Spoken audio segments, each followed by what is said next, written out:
ಮುಂಜಾನೆ 3ನೇ ಸೆಮಿಸ್ಟರ್ನ ವಿದ್ಯಾರ್ಥಿಗಳ ಪಠ್ಯ ಪತ್ರಲೇಖನ ವ್ಯಾವಹಾರಿಕ ಕನ್ನಡ.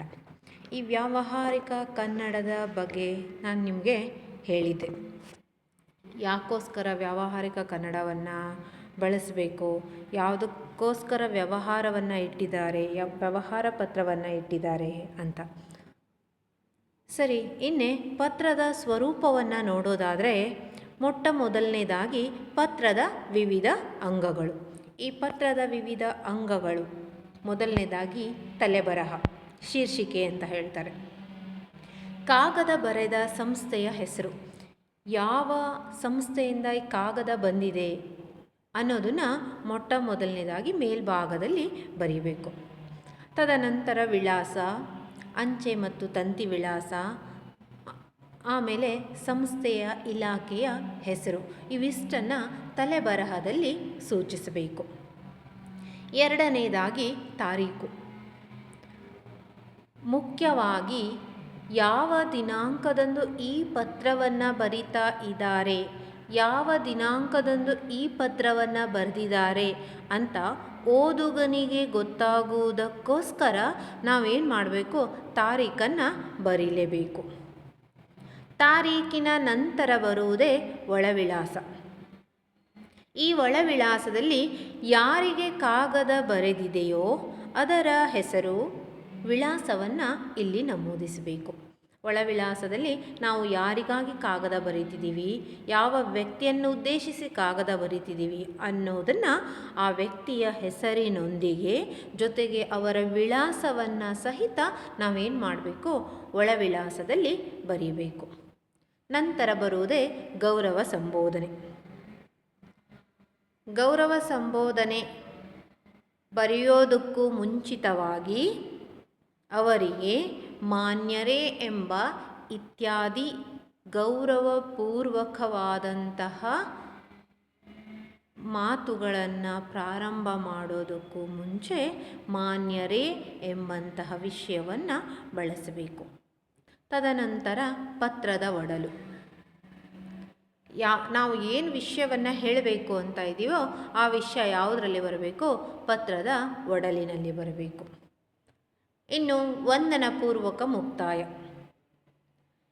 ನಾವು ಹೇಳುವ ವಿಷಯಗಳೆಲ್ಲವನ್ನೂ ಕೂಡ ಪತ್ರದ ಒಡಲಿನಲ್ಲಿ ಬರೆದಾದ ನಂತರ ಕೊನೆಗೆ ಧನ್ಯವಾದಗಳೊಂದಿಗೆ ಅಥವಾ ವಂದನೆಗಳೊಂದಿಗೆ ಎಂಬ ಸಾಲುಗಳೊಂದಿಗೆ ಮುಕ್ತಾಯವನ್ನು ಮಾಡಬೇಕು. ತಮ್ಮ ವಿಶ್ವಾಸದ ಅಂತ ಸಹಿತ ಏನು ಮಾಡಬೇಕು, ವಂದನಪೂರ್ವಕ ಮುಕ್ತಾಯದ ಬದಿಯಲ್ಲಿ ಇರಬೇಕು. ನಂತರ ಸಹಿ, ಯಾರು ಪತ್ರವನ್ನು ಬರೆದಿದ್ದಾರೋ, ಯಾರಿಂದ ಪತ್ರ ಹೋಗಿದೆಯೋ ಅವರ ಸಹಿ ಅಲ್ಲಿ ಬರಬೇಕು. ತದನಂತರ ಪತ್ರ ರಚಿಸಿದವರ ಆದ್ಯಕ್ಷರ, ಪತ್ರವನ್ನು ಬರೆದಂಥವರ ಪತ್ರದ ಬರವಣಿಗೆಯಲ್ಲಿರುವಂತಹ ಅಕ್ಷರ ಯಾರದು ಎಂಬ ವ್ಯಕ್ತಿಯ ಆದ್ಯಕ್ಷರ, ಬೆರಳಚ್ಚು ಮಾಡಿದವರ ಆದ್ಯಕ್ಷರ ಅಂತ ಹೇಳ್ತಾರೆ. ಇನ್ಷಿಯಲನ್ನು ಏನು ಮಾಡಬೇಕಾಗತ್ತೆ, ಪತ್ರದ ಕೊನೆಯಲ್ಲಿ ಬರಬೇಕಾಗತ್ತೆ. ಇದಕ್ಕೋಸ್ಕರ ನಿಮಗೇನು ಮಾಡಿದ್ದೀನಿ, ಒಂದು ಚಿತ್ರವನ್ನು ಬಿಡಿಸ್ಬಿಟ್ಟು ನಾನು ಅದರಲ್ಲಿ ತಲೆಬರಹ ಎಲ್ಲಿ ಬರಬೇಕು, ದಿನಾಂಕ ಎಲ್ಲಿ ಬರಬೇಕು, ಒಳವಿಳಾಸ ಎಲ್ಲಿ ಬರಬೇಕು, ಗೌರವ ಸಂಬೋಧನೆ ಎಲ್ಲಿರಬೇಕು, ಒಡಲು ಎಲ್ಲಿರಬೇಕು, ಜೊತೆಗೆ ವಂದನಪೂರ್ವಕ ಮುಕ್ತಾಯ ಎಲ್ಲಿಗೆ ಬರಬೇಕು, ಸಹಿ ಎಲ್ಲಿಗೆ ಬರಬೇಕು, ಆದ್ಯಕ್ಷರ ಎಲ್ಲಿಗೆ ಬರಬೇಕು ಅನ್ನೋದನ್ನು ಒಂದು ಚಿತ್ರದ ಮುಖಾಂತರ ನಾನು ನಿಮಗೆ ತೋರಿಸಿದ್ದೀನಿ.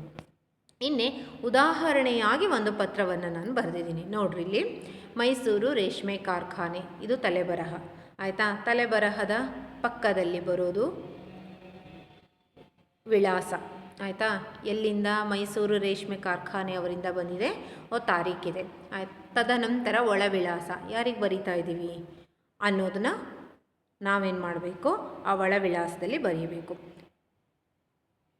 ನಾಲ್ಕನೇದಾಗಿ ಗೌರವ ಸಂಬೋಧನೆ, ನಾವು ಅವರಿಗೆ ಮೊಟ್ಟ ಮೊದಲು ಪತ್ರವನ್ನು ಬರೆಯೋದಕ್ಕೂ ಮುಂಚೆಯೇ ಮಾನ್ಯರೇ ಎಂಬಂತಹ ಒಂದು ಪದವನ್ನು ಬಳಸಬೇಕು. ತದನಂತರ ಬರೋದೇ ಒಡಲು. ಒಡಲು ಅಂತ ಅಂದರೆ ನಾವು ಯಾವ ವಿಷಯವನ್ನು ಯಾವುದಕ್ಕೋಸ್ಕರ ಬರೀತಾ ಇದ್ದೀವಿ, ಯಾವ ವಸ್ತುಗಳು ಬೇಕೋ ಪದಾರ್ಥಗಳು ಬೇಕೋ ತಮಗೆ ಅನ್ನೋದನ್ನು ನಾವೇನು ಮಾಡಬೇಕು, ಒಡಲಿನಲ್ಲಿ ಬರಿಬೇಕು. ತದನಂತರ ವಂದನೆ ಪೂರ್ವಕ ಮುಕ್ತಾಯ, ಧನ್ಯವಾದಗಳೊಂದಿಗೆ ಬರೆದು ಇಂತಿ ನಿಮ್ಮ ವಿಶ್ವಾಸಿ. ಅವರ ಸಹಿಯನ್ನು ಸಹಿತ ಏನು ಮಾಡಬೇಕು, ತಮ್ಮ ವಿಶ್ವಾಸಿ ಕೆಳಗಡೆ ಅವರ ಸಹಿಯನ್ನು ಬರೀಬೇಕು.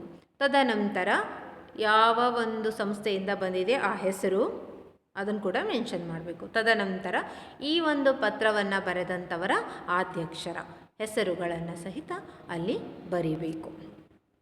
ಇದರಲ್ಲಿ ಮುಖ್ಯವಾಗಿ ತಲೆಬರಹ. ತಲೆಬರಹವು ಪತ್ರದ ಮುಖ್ಯವಾದ ಅಂಗ. ಮೇಲ್ಭಾಗದಲ್ಲಿ ಅಚ್ಚಾಗಿರುವುದು.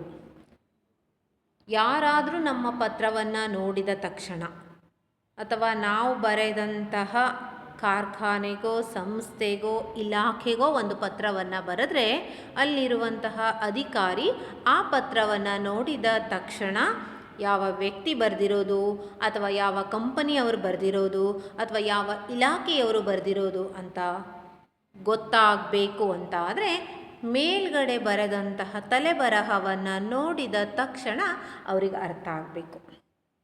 ಅವರಿಗೆ ಸುಲಭವಾಗಲಿ ಅನ್ನುವ ಉದ್ದೇಶದಿಂದ ಏನಾಗುತ್ತೆ, ತಲೆಬರಹ ಅತ್ಯಂತ ಮುಖ್ಯವಾದದ್ದು. ಇನ್ನು ಸಂಸ್ಥೆಯ ಹೆಸರು, ವ್ಯವಹಾರದ ಹೆಸರು, ಸಂಸ್ಥೆಯ ವಿಳಾಸ, ಟೆಲಿಫೋನ್ ಸಂಖ್ಯೆ, ಪೋಸ್ಟ್ ಬಾಕ್ಸ್ ಸಂಖ್ಯೆ ಇವೆಲ್ಲ ಏನಾಗಿರುತ್ತೆ ತಲೆಬರಹದಲ್ಲಿ ಬರುತ್ತೆ. ಇನ್ನು ಎರಡನೇದಾಗಿ ತಾರೀಕು.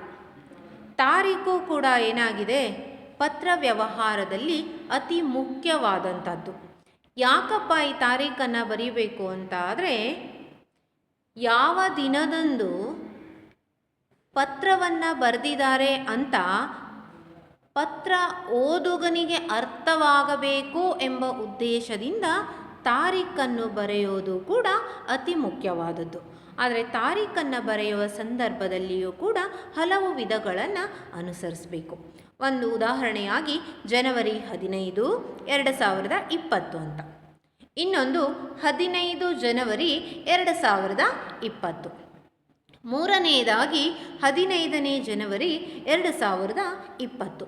ಈ ರೀತಿಯಾಗಿ ತಾರೀಖನ್ನು ಕೂಡ ನಾವೇನು ಮಾಡಬೇಕಾಗತ್ತೆ, ಈ ಮೂರರಲ್ಲಿ ಯಾವುದಾದರೂ ಒಂದನ್ನು ಆಯ್ಕೆ ಮಾಡಿಕೊಂಡು ತಾರೀಖನ್ನು ಬರೀಬೇಕು. ಮೂರನೇದಾಗಿ ಒಳವಿಳಾಸ. ನಾವು ಯಾರನ್ನ ಉದ್ದೇಶಿಸಿ ಯಾರಿಗಾಗಿ ಪತ್ರವನ್ನು ಬರಿತಿದ್ದೀವೋ ಅವರ ವಿಳಾಸ. ಮೊದಲು ತಲೆಬರಹ ಬರೆದ್ವಿ, ತಲೆಬರಹ ಆದ ನಂತರ ಪತ್ರದ ತಾರೀಖನ್ನು ಬರಿತೀವಿ. ತಾರೀಖಿನ ನಂತರ ಒಂದು ಸಾಲು ಅಥವಾ 2 ಸಾಲು ಬಿಟ್ಟು ಏನು ಮಾಡಬೇಕು, ನಾವು ಒಳವಿಳಾಸವನ್ನು ಬರೀಬೇಕು.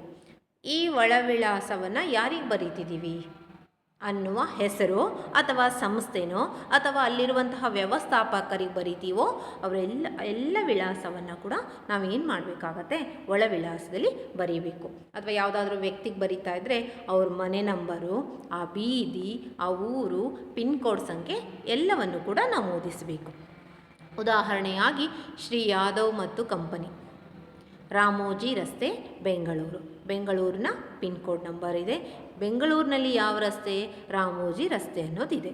ಆಯಿತಾ, ಇವರ ಹೆಸರು. ಇವಿಷ್ಟು ಒಳವಿಳಾಸದಲ್ಲಿ ಬರುವಂಥದ್ದು.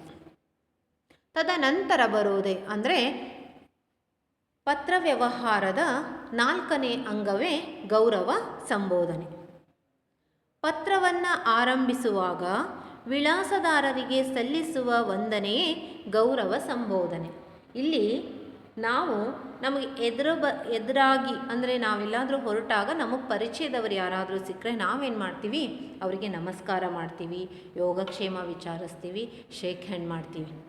ಅದೇ ರೀತಿಯಾಗಿ ಒಂದು ಪತ್ರವನ್ನು ಬರೆಯೋದಕ್ಕೂ ಮುಂಚಿತವಾಗಿ ಅವರಿಗೆ ಏನು ಮಾಡಬೇಕು, ಗೌರವಪೂರ್ವಕವಾದಂತಹ ಮಾತುಗಳನ್ನು ಆಡಬೇಕು. ಹಾಗಾಗಿ ಮಾನ್ಯರೇ ಎಂಬಂತಹ ಪದವನ್ನು ಬಳಸಬೇಕು.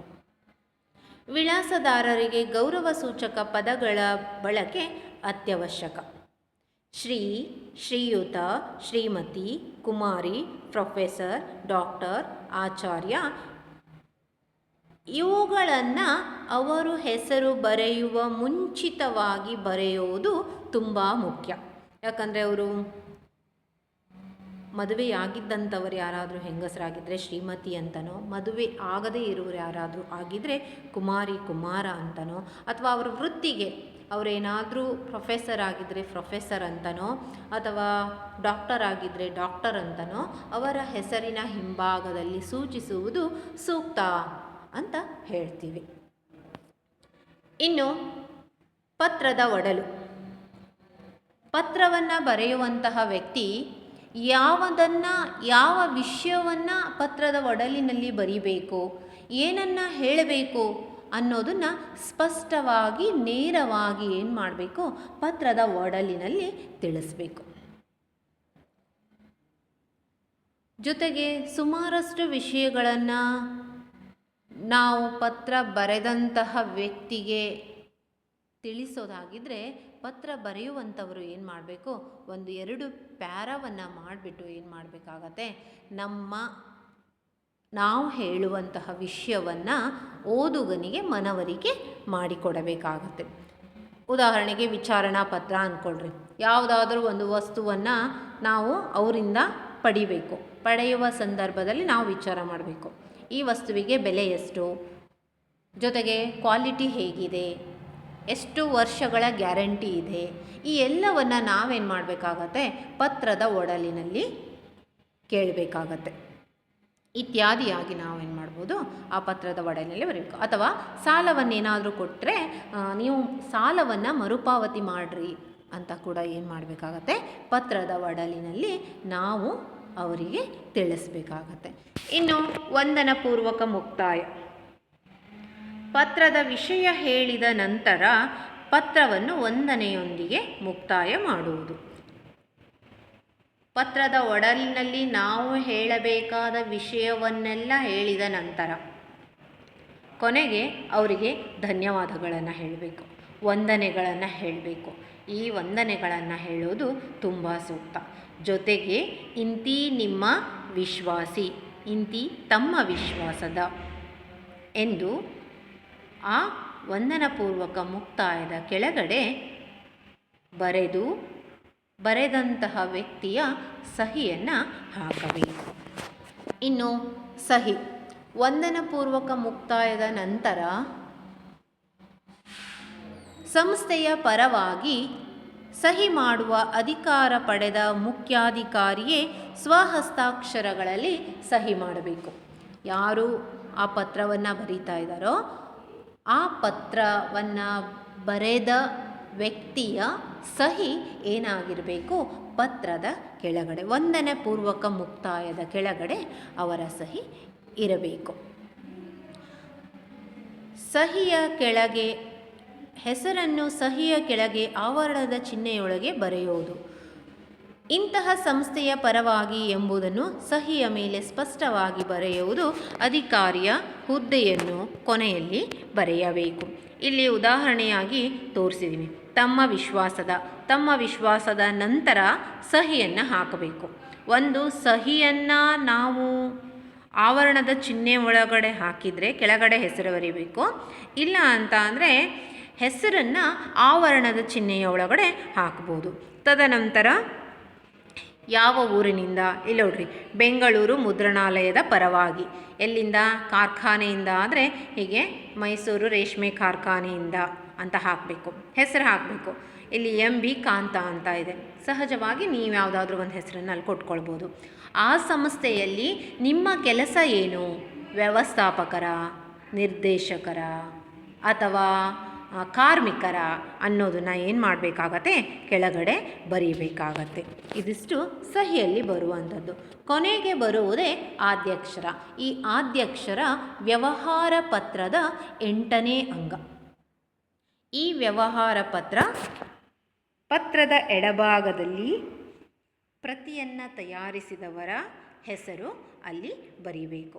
ಪತ್ರದ ಬಗೆಗೆ ಏನಾದರೂ ತಕರಾರು ಬಂದರೆ ಆದ್ಯಕ್ಷರಗಳು ಸಹಾಯವಾಗುತ್ತದೆ. ಪತ್ರದ ಬಗ್ಗೆ ಏನಾದರೂ ತಪ್ಪಿತ್ತೋ ಅಥವಾ ಸರಿ ಮಾಡಬೇಕಾಗಿತ್ತೋ ಅಂತ ಆದರೆ ಆದ್ಯಕ್ಷರ ಬರೆದವರು ಯಾರು ಹೆಸರನ್ನು ಕೆಳಗಡೆ ಬರೆದಿರ್ತಾರೋ ಅವರ ಮುಖಾಂತರ ಅದು ಬಗೆಹರಿಯುತ್ತೆ ಅನ್ನೋದನ್ನು ಹೇಳ್ತಾರೆ. ಆದರೆ ಈ ಆದ್ಯಕ್ಷರ ಬರೆದವರು ಯಾರು ಎಂಬುದು ಸಂಸ್ಥೆಯ ಒಳಗಿರುವಂತಹ ಎಲ್ಲರಿಗೂ ಕೂಡ ಅದು ತಿಳಿದಿರುತ್ತೆ. ಹಾಗಾಗಿ ಒಂದು ವ್ಯವಹಾರ ಪತ್ರವನ್ನು ಬರೆಯುವ ಸಂದರ್ಭದಲ್ಲಿ ಈ ಎಲ್ಲ ಅಂಶಗಳು ಕೂಡ ಅತಿ ಮುಖ್ಯವಾಗಿರುವಂಥದ್ದು. ಇದನ್ನು ನೀವು ನೆನಪಿಟ್ಕೊಳ್ರಿ, ಆಯಿತಾ? ಧನ್ಯವಾದಗಳು.